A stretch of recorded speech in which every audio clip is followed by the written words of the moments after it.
As is custom at many baby showers, the women in my family were asked to share their best advice for me as I prepared to welcome my first child. I was told, "Don't sweat the small stuff," and "sleep when the baby sleeps." I even had fantastic advice from my 9-year-old cousin. "When you go to change a poopy diaper, put a clip on your nose so you don't smell it." All great advice, but the one piece of advice that was given the most was to cherish every moment. One family friend wrote, "Enjoy your time in the now. Life changes so very fast." Indeed, life changes. In the blink of an eye, your whole world can be changed forever. It's not anything new to tell a mother-to-be that the time will fly by and to hold on to the moments they have with their little ones. But in my case, I never realized just how important this advice would be, just how little time we would actually have. My welcome to motherhood did not go anything like I had planned, and I'm a planner. So when my daughter was born unresponsive after aspirating on meconium, well, that moment, that instant, I recognized very quickly that the plan had changed. My days and nights since then look so much different than I ever could have imagined. There is no manual to motherhood. Whether you bring home your baby or bury them, no one can tell you how to navigate this journey. One foot in front of the other is pretty typical for me. Getting up each new day takes effort. In the mornings, I lie awake, thinking about where the last 9 months have gone, and wondering if this is some nightmare that I'll soon wake from. But one scan around the room tells me that this is reality. Her pictures, the bereavement box we received from the hospital with her belongings, the stuffed monkey that was gifted to me weighing exactly 8 pounds, 2 ounces, that I hold at night when I find myself staring at her picture, smelling her blanket, and wishing her sweet dreams as I fight back the tears. They're all there, sitting quietly on their shelves, welcoming me back to my version of motherhood. I remind myself, cherish every moment. The moments I did have with my daughter were brief, limited mainly to the time she was safe inside me.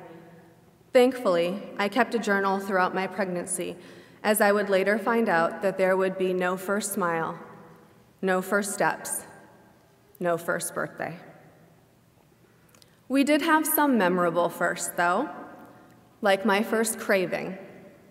I still remember my husband coming home after work and asking what was for dinner. I told him bacon and guacamole. But I hate the whole bowl of guacamole, so bacon. Or the first time each of us felt her move. The nights we would fall asleep as a family, his hand on my belly, my hand over his, snuggling that sweet baby the only way we knew how. The first ninja warrior jab to the ribs, the first hiccup, the first contraction. The first time I held Olive. After a peaceful 15-hour labor, she was laid on my chest, and if I close my eyes, I can still feel the weight and warmth of my sweet girl lying right over my heart. We must cherish every moment. The remaining firsts would be spent in a hospital NICU, but that doesn't make them any less special. I'll never forget our first kiss, the smell of her newborn head, or the first time I held her hand. Her first feeding, a cotton swab with some of my colostrum that I was able to touch to her lips. Our first girl talk, which I knew would also be our last, where I tried to fit years of mother-daughter moments into one short conversation.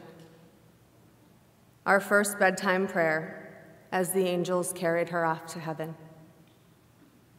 The moments I have to cherish are different than what many mothers have had to experience. The moments I cherish are not at all the moments I planned for. She may never learn to tie her shoes, graduate from high school, or become a doctor who saves lives, but in her short time, she made us very, very proud. She helped bring people together. She showed my husband and I a new kind of unconditional love and her life and death are helping to strengthen my faith and trust in God. I can't brag to you about how her first word was dada, or how she learned to read at age 3, because she would have, you know. We'll never know if she would have gotten straight A's or scored the winning goal in a big soccer game, but I do know that we were blessed with 36 amazing earthly hours and a lifetime of love. There is not a moment I'm not thinking of her, thinking about how my life has changed because of her. While it all seems messy and confusing at times, it's still incredibly beautiful. Our beautiful moments that I'll forever cherish.